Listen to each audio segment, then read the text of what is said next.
Hey everybody. So we made it through another day. As you wrap up your day and prepare to go home, please be safe.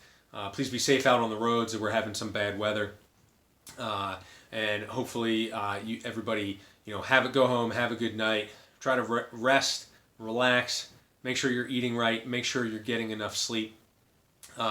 If you tuned in or heard the Situation Room meeting this morning, I don't have a whole lot of new information to offer right now, except I do have some information as it relates to our vendors and the supply chain. So I found out this afternoon that D'Ambrosio Dodge is back open and they are delivering parts. As of right now, the only two dealerships that I know that are closed for their wholesale parts business, the two dealerships are Scott Honda and Don Rosen, which is Porsche, Audi, and I think maybe one other line. Other than that, most dealerships are open. However, a lot are being affected by this just as we are. So a lot are scaling back operations. Maybe they have fewer people or they're just rotating people through shifts. And of course, the dealerships and where they get their parts from, the distribution centers, are also being affected. So as distribution centers are scaling back their operations or scaling back their hours, that's affecting our dealerships. So I would expect that any dealership that had been offering 2 deliveries per day, we can expect that right now that's only going to be 1 delivery per day. A lot of dealerships are even waiting until FedEx comes in the morning and then sending their trucks out in the afternoon, but they simply just don't have the manpower to be able to accommodate multiple deliveries to a shop in any given day. The other news that I'm getting is that the funnel is tightening, or the supply chain is tightening.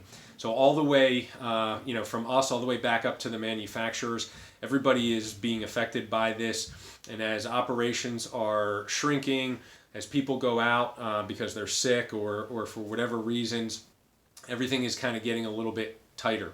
So what that means to us is that heightens the importance of our triage process, because it's very likely that we're going to get to a point pretty soon where we order a part and we don't know when it's going to come. And it's very likely that we will run into parts that will become very hard to find. So our triage process is going to be even more important than it normally is. And as we know, the triage process is the most critical piece of our process, because the triage process is really what dictates how the repair goes through the shop, whether it goes through with all kinds of chaos and delays or whether it goes through nice and smoothly and quickly. Now, because of the challenges that we're going to experience in the supply chain, the triage process, it's even more important for us to identify all the parts that we need up front in the process to give ourselves the maximum amount of time possible to be able to get those parts into the shop. So I want to share that information with everybody. The supply chains, for the most part, seem to be open, although they are tightening, and that's going to increase the importance on our triage process. So again, everybody, I want to thank you. Thank you for being with me as we go through this. Thank you for allowing me to lead you. It is an honor and it's a privilege. Please be safe tonight.